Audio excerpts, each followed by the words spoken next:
여러분 혹시 운전하시는 분들이라면 아마도 이런 경험이 다 있으실 텐데요. 아무 생각 없이 운전을 하고 가다가 갑자기 어디선가 경찰차가 나타나면 괜히 아무 잘못도 안 했는데 움찔해가지고 좀 긴장하게 되는 일들 여러분 혹시 경험하지 않으셨나요? 네, 우리 운전하시는 분들 아마 격하게 공감을 하실 거예요. 사실 생각해보면 신호 위반을 한 것도 아니고 과속을 한 것도 아니고 안전벨트를 안 맨 것도 아니고 다 잘 가고 있는데 괜히 앞에 교통경찰이 서 있거나 아니면 삐용삐용 하는 소리가 들리거나 경찰차가 보이면 괜시리 왜 이런 노래가 있잖아요. 그대 앞에만 서면 나는 왜 작아지는가 이런 것처럼 괜히 교통경찰 앞에만 서면 경찰차 옆에만 지나가도 마음이 움츠러들고 위축되고 괜시리 작아지는 제 모습을 발견할 때가 있습니다. 그러다가 또 이렇게 횡단보도에 나란히 딱 멈춰 섰는데 바로 옆에 경찰차가 서 있으면 괜히 옆을 의식하게 되고 뭔가 이렇게 정자세로 다시 이렇게 저의 마음을 이렇게 가다듬게 되고 이렇게 되는 게 우리의 모습이 아닐까. 괜히 뭐 정지선도 한 번 더 지키게 되고 신호도 더 잘 지키게 되고 이를테면 경찰차가 없으면 이제 신호 바뀔 때쯤에 빨리 이제 막 스물스물 움직이는데 이제 파란불 바뀔 때까지 정확하게 기다리고 있다가 바뀌고 나서도 한 1초, 2초 정도의 여유를 주고 이렇게 출발을 하잖아요. 이게 우리 본능이에요. 왜 이런 것일까요? 왜 이렇게 되는 것일까요? 이것은 우리가 본능 안에 우리 안에 있는 죄성이 있음을 우리가 알고 있기 때문입니다. 사실 우리 안에는 자연스럽게 무의식적으로 죄를 지을 수 있는 존재라는 것을 우리는 인식하고 있다는 거죠. 그래서 경찰차가 나타나면 본능적으로 움찔하게 되는 겁니다. 그런데 우리가 죄인이라는 이 사실은 굉장히 한 가지 중요한 문제를 좀 초래해요. 이 문제는 경찰차가 나타나면 움찔하는 정도와는 비교도 할 수 없는 아주 중요하고 심각한 문제입니다. 그것은 뭐냐면 바로 이러한 죄를 가지고 있는, 이러한 본능적으로 죄성을 가지고 있는, 무의식적으로 죄를 지을 수밖에 없는, 이 말은 곧 모든 사람이 다 죄인이라는 뜻이잖아요. 이런 죄를 가지고 있는 죄인들은 결국은 이 죄에 따른 심판을 경험하게 된다는 것입니다. 흔히 우리가 심판을 생각하면 이 땅에서 우리의 삶이 모두 끝나고 난 다음에 마지막 날에 하나님 앞에 서서 받는 그 심판을 생각하기 쉽습니다. 그런데 물론 그 심판도 우리의 어떤 삶의 영생과 영벌을 나누는 그 판단에 굉장히 중요한 아주 본질적인 그런 심판이지만, 하지만 이 심판이 꼭 마지막 날에만 있는 것은 아니거든요. 하나님께서 지금도 당신의 자녀들이 순간순간의 삶의 자리 가운데서 하나님의 말씀에 합당한 삶을 살고 있는지 아니면 세상의 길을 쫓아가고 있는지를 계속해서 판단하시는 그 심판을 우리 삶 가운데서 계속해서 우리 삶의 심판을 계속 하고 계신다는 것을 우리는 알 필요가 있습니다. 그렇기 때문에 죄성을 가지고 있는 우리는 순간순간 하나님의 심판 앞에 우리가 맞닥뜨릴 때가 있다는 거죠. 생각하지 못했는데 어느 순간 하나님이 나를 심판하시는 것을 내가 경험할 때가 있다는 것입니다. 그런데 이 두 가지 심판, 그러니까 우리가 죽고 난 다음에 당해야 되는 심판과 우리가 삶의 자리에서 순간순간 경험하게 되는 하나님의 심판 사이에는 굉장히 중요한 차이가 존재해요. 그것은 죽음 이후에 맞이하게 되는 심판에는 더 이상의 은혜를 기대할 수 없지만, 우리 삶의 순간순간에 우리가 경험하게 되는 심판에는 우리가 하나님의 은혜의 기회가 여전히 남아있다는 것입니다. 할렐루야. 네. 특별히 오늘 본문 말씀에도 죄로 인해서 타락한 아담과 하와를 하나님께서 에덴 동산에서 추방하시는 장면이 나오는데요. 바로 이 모습 속에서도 우리는 하나님의 심판 안에 녹아져 있는 그 은혜의 흔적을 선명하게 발견할 수 있어요. 우리 본문 20절에서 21절 같이 한번 읽어봤으면 좋겠습니다. 같이 읽겠습니다. 시작. 아담이 그의 아내의 이름을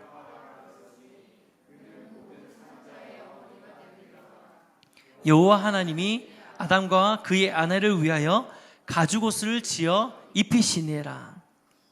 우리가 그동안 말씀을 통해서 우리가 살펴본 것처럼 인류의 첫 조상이었던 아담과 하와가 하나님 말씀에 불순종해서 선악과를 따먹게 되고 결국 범죄하게 되죠. 그러면서 하나님께서 이 범죄한 아담과 하와를 심판하시면서 에덴 동산에서 쫓아내시는 장면이 바로 오늘 본문의 말씀의 내용입니다. 그런데 여기서 우리가 발견할 수 있는 아주 특이한 장면이 한 가지가 있어요.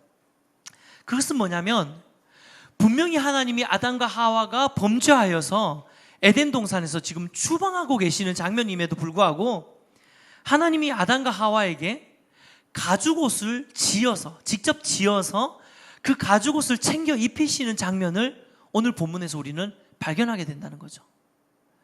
너무 이상한 장면 아닙니까? 하나님 당신의 말씀에 불순종해서 범죄하여서 이제 하나님께서 허락해 주셨던 그 에덴 동산에서 쫓겨나는 지경에 이른, 추방당하는 지경에 이른 아담과 하와인데, 이 범죄한 아담과 하와에게 하나님은 가죽옷을 지어서 마지막으로 입혀주고 계시는 거예요. 이 무슨 의미죠? 마치 이별 선물 뭐 이런 건가요? 아니면 하나님의 마지막 배려? 사실 하나님께서 아담과 하와에게 추방하시면서도 여전히 가죽옷을 지어서 입히신 것은 심판 중에도 여전히 우리에게 남겨두신 하나님의 은혜의 흔적이라는 거예요. 끊어내지 않으시는 은혜의 끈을 여전히 묶고 계시다는 사실입니다. 하나님이 아담과 하와에게 가죽옷을 지어서 입히시는 데는 크게 두 가지 의미가 있는 것 같아요. 첫 번째 의미는요, 한번 볼까요? 나는 여전히 너의 보호자라는 것을 아담에게 말씀해주고 계시는 거예요. 여러분, 옷의 가장 중요한 기능은 몸을 보호하는 것입니다. 비록 아담과 하와가 죄를 지어서 에덴에서 추방은 당하지만 하나님이 여전히 아담과 하와의 보호자가 되어주시겠다고 가죽옷을 통해서 말씀하고 계시는 거예요. 범죄한 아담과 하와가 아무것도 없이 에덴을 쫓겨나가지만 하나님이 그럼에도 불구하고 이 가죽옷을 지어서 입히심으로 인해서 네가 비록 추방당하지만, 너의 죄로 인해서 비록 추방당하지만 그럼에도 불구하고 나는 여전히 너를 에덴 밖에서도 보호할 거야 라고 말씀하고 계시는 것이 바로 하나님이 지어주신 가죽옷의 의미라는 것입니다. 창세기를 시작하면서 제가 설명을 드렸듯이 이 창세기 말씀을 처음 읽었던, 처음 들었던 그 사람을 우리는 원독자라고 이야기를 하잖아요. 창세기 말씀의 원독자들은 제가 말씀드렸던 것처럼 이 약속의 땅인 가나안 땅을 출애굽하고 난 다음에 약속의 땅인 가나안 땅으로 향하면서 광야에서 40년 동안이나 이 뺑뺑이를 지금 돌고 있는 출애굽 1, 2세대들이 바로 창세기, 모세오경을 읽었던 처음의 원독자들이에요. 근데 이 원독자들이 이 아담과 하와에게 하나님께서 가죽옷을 지어서 입혀주셨다는 이 말씀을 이 원독자들이 들었을 때 과연 이 원독자들은 어떤 생각을 할 수 있었을까 생각을 해보면요, 그들은 하나님께서 아담과 하와에게 범죄한 심판 가운데서도 이 가죽옷을 지어 입혀주셨다는 것을 딱 듣는 순간 바로 그들은 그들 자신이 입고 있었던 옷을 바로 연관을 지어서 생각할 수 있었을 거예요. 왜 그러냐면요, 우리가 잘 알듯이 하나님은 모세를 통해서 애굽의 종되었던 이스라엘 백성들을 출애굽시키셨는데 그 출애굽 과정 가운데서 이스라엘 백성들이 어떻게 했어요? 계속 불평하고 불만하고 불신앙함으로 인해서 하나님께서 그 심판으로 광야에 바로 갈 수 있는, 일주일이면 갈 수 있는 가나안 땅에 바로 들어가지 못하게 하시고, 하나님께서 그 불신앙에 대한, 이스라엘 백성의 불신앙과 그 불평에 대한 심판으로 40년 동안이나 광야에서 계속 유리하는, 광야에서 방황하는 그런 삶을 살게 내어두셨다는 거예요. 그런데 그 광야의 삶 가운데서도 하나님은 그 이스라엘 백성들을 그냥 내버려 두시지 않으시고 여전히 그들과 함께 동행하시고 그들을 보호하시는 보호자가 되어주셨어요. 그래서 특별히 신명기 29장 5절 말씀에 이런 말씀이 있습니다. 같이 읽어볼까요? 시작.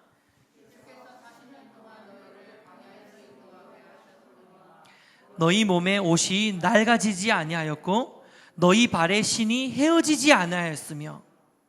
여러분, 40년 동안이나 하나님이 비록 이스라엘의 불순종으로, 불신앙으로 광야에 내몰아서 일주일 만에 갈 수 있는 가나안에 못 들어가게 막으시고 40년 동안이나 연단시키고 훈련시키고 계시는 그 광야 가운데 내모셨지만 하나님이 이 광야의 이스라엘을 그냥 내버려 두신 게 아니라는 거예요. 여전히 하나님은 이스라엘의 보호자가 되어주셨습니다. 여전히 하나님은 그 광야 가운데서도 이스라엘과 함께 하셨어요. 그래서 신명기 말씀처럼 그 40년 동안이나 입었던 옷이 낡아지지 아니하는 그 은혜의 역사를 보여주셨고요.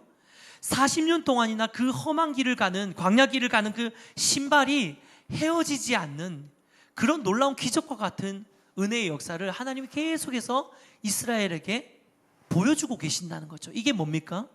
하나님이 이스라엘의 보호자였다는 사실이에요. 보호자가 되어주고 계시다는 거예요. 그래서 이 가죽옷을 지어 입혔다는 말씀을 들었던 창세기 원독자들은 즉각적으로 40년 동안이나 자신이 입고 있었던 이 옷과 하나님이 아담과 하와에게 지어주셨던 그 가죽옷을 같은 맥락으로 이해할 수 있었다는 거예요. 그러면서 아마 이 말씀을 듣고 굉장한 은혜를 받았을 것입니다.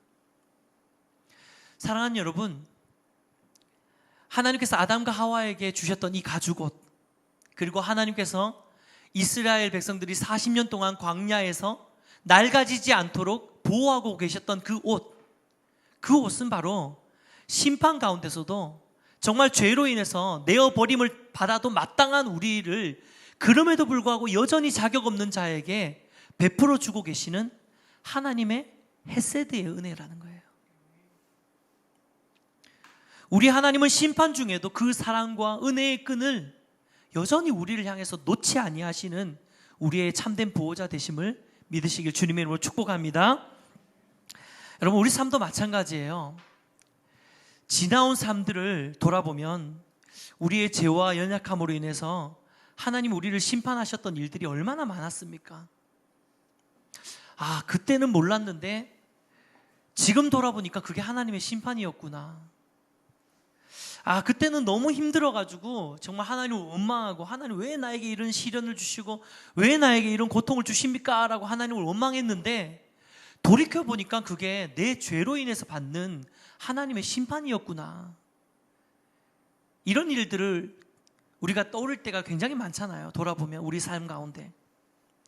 그런데 그 심판의 시간들을 지나온 것들을 돌아보면 결국 그 심판의 그 어려웠던 고통과 고난과 환난과 연단의 시간들을 지나왔던 그 모든 시간들도 내가 잘해서 그것을 지나온 것이 아니라 그 시간 가운데도 여전히 그 심판 가운데도 그 징벌 가운데도 그 환난 가운데도 여전히 나를 붙드시고 보호하시고 도와주시는 하나님의 이 헤세드의 은혜가 우리 안에 있었다는 것을 우리는 깨닫게 될 것입니다. 이런 찬양 있잖아요. 하나님은 너를 지키시는 자, 너의 환난을 명쾌하시니 그가 너를 도우시리라, 너의 출입을 지키시리라. 할렐루야. 하나님은 심판 가운데서도 진노 중에도 긍휼을 잊지 아니하시고 우리를 여전히 우리를 향한 은혜의 끈을 놓지 아니하시고 우리의 보호자가 되어주시는 분이신 줄을 믿으시길 축복합니다. 오늘과 아담과 하와가 하나님으로부터 가죽옷을 받았을 때 하나님이 그 아담과 하와에게 하고 싶으셨던 이야기는 뭐냐면, 내가 너의 보호자다. 비록 네가 너의 죄로 에덴에서 쫓겨나지만, 추방당하지만 내가 에덴 동산 밖에서도 하나님이다. 내게 에덴 밖에서도 너를 보호하는 하나님이 되어줄 것이다. 너의 보호자가 되어줄 것이다 라고 하나님은 아담과 하와에게, 그리고 이 말씀을 듣는 이스라엘 백성에게, 그리고 오늘 이 설교를 통해서 우리에게 말씀하고 계시는 것입니다. 두 번째로 이 가죽에서의 의미는요, 너는 여전히 나의 자녀다라는 뜻을 가지고 있습니다. 옷이 가지고 있는 또 다른 중요한 의미 중에 하나는 소속입니다. 여러분, 어떤 옷을 입었는지는 그 사람의 소속을 이야기하는 거거든요. 우리 이동혁 집사님이 이제 대학에서 강의를 하시잖아요. 근데 이동혁 집사님이 강의 자리에 나아갈 때 이 트레이닝복을 입고 절대로 가지 않을 거예요. 왜냐하면 그 트레이닝복과 이 가르치는 이 교수라는 자리는 굉장히 맞지 않는 관계이기 때문이에요. 그래서 아마도 단정한 혹은 정장을 입고 그 강단에 서서 아이들을 가르치실 거예요. 마찬가지로 또 우리 김효정 집사님 같은 경우에는 연구원인데 이 연구를 할 때 입는 옷이 있을 거 아니에요? 가운 같은 거, 그렇죠? 거기 들어갈 때 이상한 옷 입고 들어가지 않을 거 아니에요? 구두티 입고 들어가서 연구하고 이러지 않을 거 아니에요? 뭔가 복장도 정리하고 특별히 뭔가 더 섬세한 일을 한다면 머리에 이렇게 뭐도 쓰고 안경을 쓸 수도 있고 거기에 맞는 그 소속에 맞는 옷을 입는 것입니다. 옷은 그 소속을 이야기를 하는 것이거든요. 어떤 옷을 입고 있는지가 그 사람이 어디에 소속되어 있는 사람인지를 알게 합니다. 서두에서 이야기했던 그 경찰관을 보면요, 경찰복을 입고 있잖아요. 이 파란색 옷을 보는 순간 사람들은 저 사람이 경찰서에 소속되어 있는 경찰이구나 라는 것을 알게 됩니다. 여러분, 신부님은 신부복을 입고 수녀님은 수녀복을 입고 스님들은 중복을 입고 중복은 좀 이상한데. 네. 근데 이런 어떤 천주교의 신부복과 수녀복 혹은 불교의 승복을 입은 사람들을 보면서 사람들이 그 사람들의 소속을 개신교라고 생각하지 않는다는 거죠. 자기가 입은 그 옷이 내가 어디에 소속되어 있는지를 보여주는 것입니다. 여러분, 똑같은 군인이라도 육군, 공군, 해군이 옷이 다른 거 아시죠? 그 옷을 볼 때 저 사람은 군인이구나 라고 하는 게 아니라 저 사람은 육군이구나, 저 사람은 공군이구나, 저 사람은 해군이구나 라는 것을 알 수 있다는 거죠. 성경에도 이와 같이 옷은 그 사람이 누구에게 소속되어 있는 사람인지를 알게 하는 아주 중요한 의미를 가집니다. 에스겔서 16장 8절 말씀 같이 한번 읽어볼게요. 시작.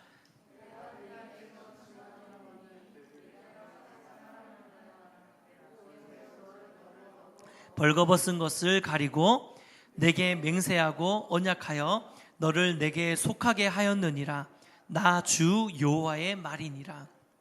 여기 보면요, 에스겔 16장 8절이 하나님께서 이스라엘에게 하시는 말씀인데요, 내가 내 옷을 너에게 덮어서 너를 내게 속하게 하였다라고 이야기를 하고 있는 거예요. 여러분, 옷을 덮는다, 내 옷을 덮어준다, 내가 그 사람에게 옷을 입힌다라는 것은 뭐냐면 이 사람이 내 식구라는 거예요. 내 소속이라는 거예요. 내 거라는 거예요. 내 영향력 아래에 있는 자라는 거예요. 이것이 바로 성경에서 말하는 옷의 의미예요. 그래서 성경에는 굉장히 많은 경우 옷에 대해서 굉장히 많이 나오고 있어요. 이를테면 야곱은 가장 사랑했던 요셉에게 무슨 옷을 주었죠? 채색 옷을 입혀주었죠. 이 채색 옷은 뭐냐면 그냥 알록달록한 멋진 트렌디한 옷이 아니라 이 채색 옷은 존귀한 자에게 입히는 아주 가치 있는 옷이라는 뜻이에요. 내가 가장 사랑하는 아들이라는 뜻입니다. 뿐만 아니라 하나님도 구약의 제사장들이 하나님께 예배하기 위해서 성막으로 나아갈 때 하나님이 특별한 옷을 지어 입히셨습니다. 너는 이런 옷을 입어라. 하나님께서 일일이 다 디자인해 주신, 하나님께서 마치 앙드레 김처럼 어깨에는 이런 걸 메고 수세는 이런 걸 달고 바지가랭이는 이런 걸 붙이고 이러면서 디자인을 다 해서 이걸 입고 예배해 라고 이야기하시고, 왜 그런가요? 이 옷을 입을 때 내 것이 되기 때문입니다. 내 소속, 내 소유가 되기 때문에 하나님이 제사장의 옷을 직접 디자인하신 거예요. 신약의 누가복음 15장에 보면 탕자의 비유가 나오는데요, 이 탕자도 이제 우리가 알다시피 아버지의 재산을 다 가지고 이국의 타국에 가서 허랑방탕하게 돈을 다 허비하고 난 다음에 비로소 그때 이제 깨닫게 되는 거죠. 내가 아버지의 돈을 다 써버렸구나. 내가 아버지의 품을 떠나서 이렇게 방탕해져 버렸구나. 이제 도저히 안 되겠다. 다시 아버지께로 돌아가자. 그러면서 탕자가 뭐라고 생각하냐면요, 누가복음 15장에 이렇게 나옵니다. 내가 아버지께로 돌아가서 아버지께 이렇게 말하자. 아버지, 이제 나를 자녀라고 생각하지 마시고 품꾼 중에 하나로 보십시오 라고 이야기를 하는 거죠. 그래서 탕자가 먼 길을 되돌아가서 아버지를 만납니다. 근데 아버지를 만나면서 탕자가 이렇게 이야기했죠. 아버지, 제가 아버지께 죄를 지었습니다. 그래서 이제는 저를 아들로 생각하지 말고 그냥 품꾼, 종으로 생각하십시오 라고 이야기를 해요. 그런데 이때 아버지가 여러분 어떻게 하는지 아십니까? 이때 아버지가 탕자를 안고 나서 가장 먼저 하신 일이 있어요. 그게 뭐냐면 나중에 누가복음 15장 찾아보세요. 그 집에서 가장 좋은 옷을 꺼내다가 그 옷으로 갈아입힙니다. 왜 그렇게 하는 걸까요? 옷은 소속을 의미하는 거거든요. 소유를 의미하는 거예요. 어떤 옷을 입었는지가 누구의 소유인지를 증명하는 것입니다. 여러분, 저는 아담과 하와에게 가죽 옷을 지어 입히셨을 때 하나님 아버지의 마음이 바로 이 탕자를 맞이하는 아버지의 마음과 동일한 마음이었을 거라고 생각합니다. 죄로 인해서 멸망받을 수밖에 없고 죽을 수밖에 없고 에덴 동산에서 추방당할 수밖에 없는 그 죄인 아담과 하와이지만 하나님께서 오늘날 내가 너를 낳았다, 나의 형상으로 지었다 라고 한 하나님의 자녀잖아요. 하나님께서 아담과 하와를 피조물로 지으신 것이 아니라 자신의 사랑하는 자녀로 지으셨기 때문에 비록 죄로 인해서 징벌을 내렸지만 그 징벌 중에도 여전한 은혜로 아담을 덮고 계시고 아담을 입히시고 그 가죽옷을 지어 입히시면서 내가 지은 가죽옷을 너에게 입혔으니까 너는 내 자녀다, 너는 내 소유다, 너는 내 소속이다 라고 지금 이야기를 하고 있는 것입니다. 사랑하는 여러분, 지금 우리에게도 하나님께서 입혀주시는 이 가죽옷이 필요한 줄 믿습니다. 우리 모두는 이 땅을 살아가면서 우리가 서론에서도 말씀드린 것처럼 우리는 무의식적으로 죄를 지을 수밖에 없는 그런 죄인이에요. 본성적으로, 본질적으로 우리는 진노의 자녀가 될 수밖에 없습니다. 이 끊어지지 않는 이 죄의 욕망과 죄의 소욕, 육신의 소욕이 우리에게는 우리가 천국 가는 그날까지 계속 우리는 씨름해야 되는 그런 과정 가운데 우리는 있습니다. 그래서 사도 바울도 이런 고백을 하잖아요. 오호라, 나는 공고한 자라. 누가 이 사망의 몸에서 나를 건져낼까? 우리는 이 죄의 사망의 몸과 끊임없이 죽을 때까지 씨름할 수밖에 없는 그런 죄의 속성을 가지고 있는, 안타깝지만 그런 죄인이라는 거예요. 그렇기 때문에 우리에게는 하나님이 입혀주시는 가죽옷이 필요한 줄 믿습니다. 은혜의 가죽옷이 필요한 줄 믿습니다. 하나님께서 우리에게 이 은혜의 가죽옷을 우리에게 오늘날 날마다 우리의 삶 가운데 매일 아침 일어나는 우리에게 오늘도 이 옷을 입으렴, 오늘도 이 옷을 입으렴, 오늘도 이 옷을 입으렴 하고 매일매일 우리에게 가죽옷을 입혀줄 때에 우리가 비로소 하나님의 자녀다운 삶을 살게 되는 줄 믿습니다. 우리가 이 은혜의 가죽옷을 입을 때 우리가 비로소 하나님이 우리의 하나님이 되시고 우리는 하나님의 자녀로서의 삶을 살게 되는 것입니다. 그렇다면 여러분, 이제 우리가 입어야 하는 이 가죽옷은 진짜 무엇일까요? 아담과 하와에게 입혀주셨던 것처럼 그 동물을 죽여서 그 피를 뚝뚝뚝 흘리는 그 가죽옷을 입어야 되는 게 아니라 지금 우리가 입어야 되는 가죽옷은 바로 예수 그리스도의 십자가의 옷인 줄 믿습니다. 하나님께서 아담과 하와의 죄와 수치를 가릴 가죽옷을 지어주셨다면 이제 저와 여러분을 위해서는 동물의 희생을 통해서 얻은 가죽옷이 아니라 예수 그리스도의 십자가의 희생을 통해서 얻게 된 의의 옷을 우리에게 입혀주고 계신다는 사실을 여러분 기억하시기를 축복합니다. 우리에게는 가죽옷이 아니라 그리스도의 옷이 예비되어 있습니다. 우리에겐 동물의 희생으로 말미암은 가죽옷이 아니라 예수의 십자가의 피로 희생되어진 의의 옷이, 복음의 옷이, 보혈의 능력의 옷이 우리에게는 허락되어 있다는 사실을 우리는 기억해야 될 것입니다. 그래서 성경은 우리에게 그리스도의 옷을, 그리스도로 옷을 입어야 한다고 말씀하고 있는 것이에요. 갈라디아서 3장 27절 같이 읽어볼까요? 시작. 누구든지 그리스도와 합하여 그리스도로 옷 입었느니라. 할렐루야. 그리스도로 옷 입었느니라. 여러분, 우리는 날마다 우리 삶 가운데 그리스도로 옷 입어야 되는 줄 믿습니다. 말씀을 맺겠습니다. 아담과 하와가 하나님이 입혀주신 가죽옷을 입었을 때 여러분 어떤 느낌이 들었을까요? 그런 생각 한번 해보셨어요?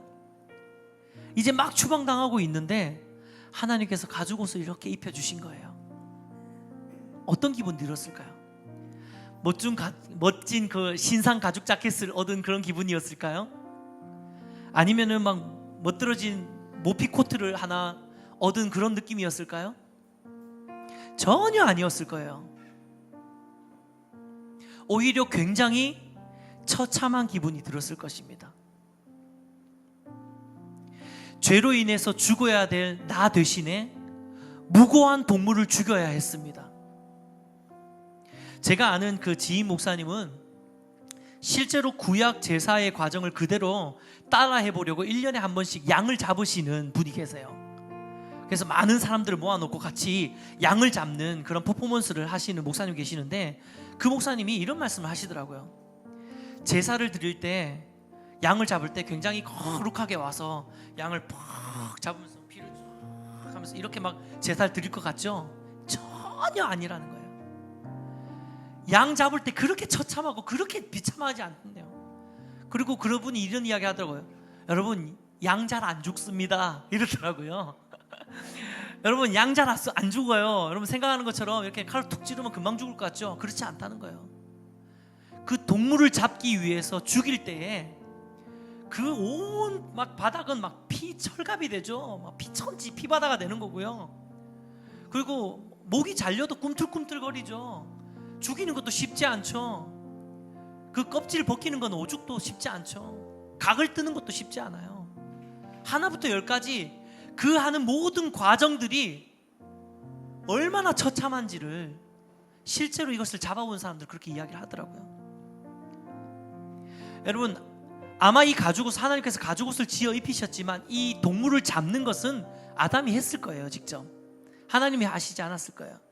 아담이 직접 자신의 죄값을 동물에게 전가시키면서 마치 구약의 제사처럼 그렇게 가죽옷을 지어서 하려고 동물을 죽이고 가죽을 뜨고, 그 과정 가운데서 아담은 하나님이 나한테 좋은 가죽옷을 주시네 라는 마음이 아니라 죄에 대한 처참함을 아마 몸서리게 느꼈을 것입니다.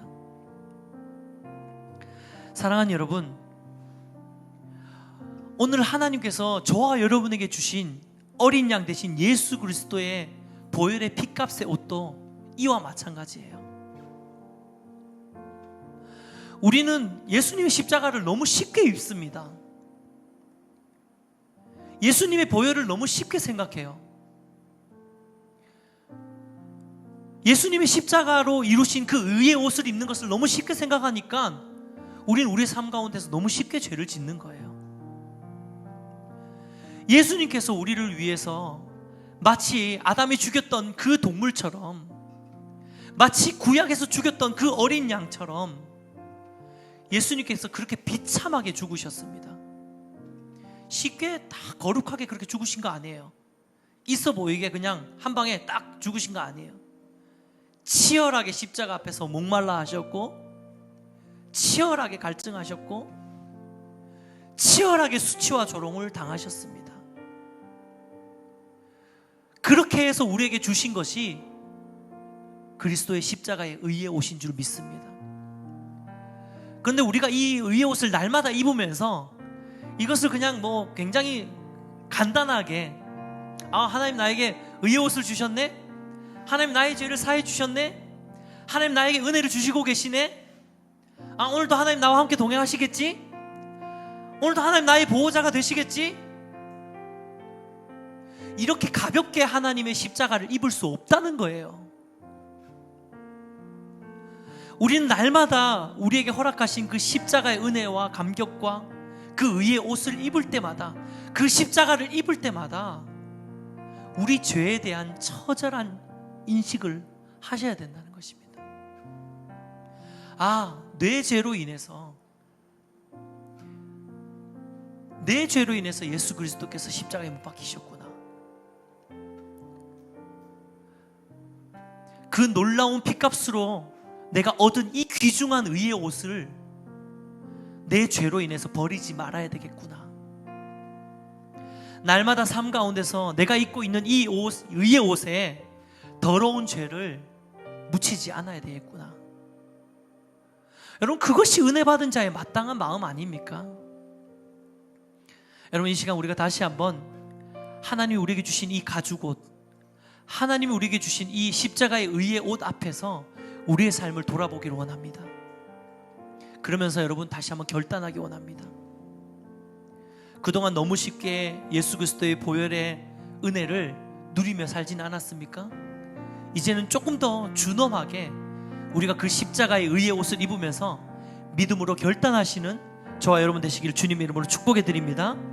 그래서 축복하기는 날마다 우리가 그리스도로 인해서 옷 입으면서 의의 옷으로 무장할 때에 하나님이 매일매일 우리 삶 가운데 보호자 되어주시고 또 우리는 하나님의 자녀되는 그 놀라운 특권을 잃어버리지 않는 저와 여러분 되시기를 주님의 이름으로 축복해 드립니다.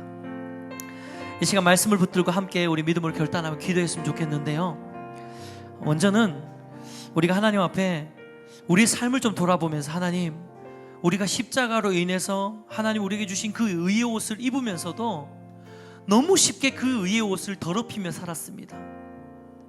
너무 쉽게 죄에 넘어가고 죄의 유혹에 넘어지고 세상의 욕망에 내 마음을 내어놓고 그렇게 살았습니다. 아버지, 용서하여 주시고 이제 다시 한번 믿음으로 결단하는 것은, 주님, 이 의의 옷을 정말 정결하고 거룩하게 구분하여서 매일매일 입을 수 있는 삶의 예배자 되게 하여 주시옵소서. 내 삶 가운데 하나님 나의 보호자 되어주시고 내가 하나님의 자녀라는 이 사실을 이 의의 옷을 입을 때마다 기억하게 할 수 있도록 인도하여 주시옵소서. 함께 이렇게 결단하면서 기도했으면 좋겠습니다. 같이 기도하겠습니다.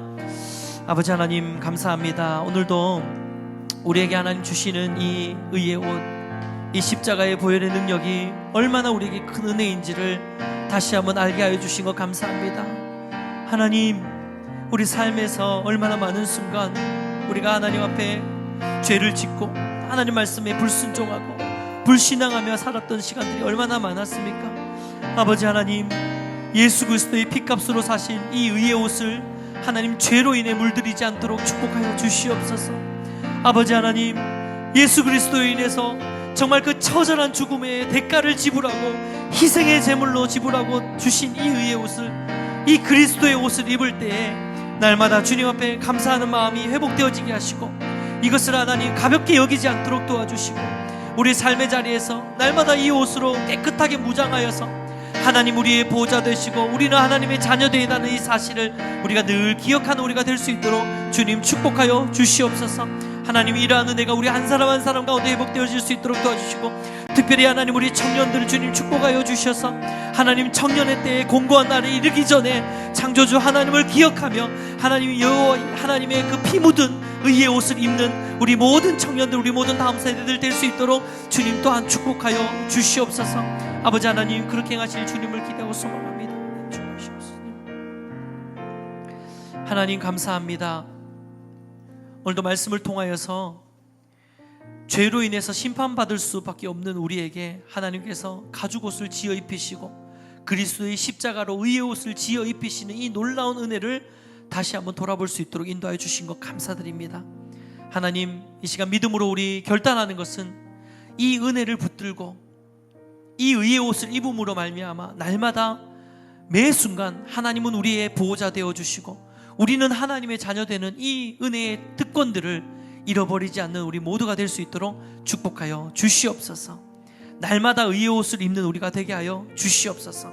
그렇게 행하실 주님을 기대하고 소망하며 감사드리고 예수님의 이름으로 기도드리옵나이다. 아멘.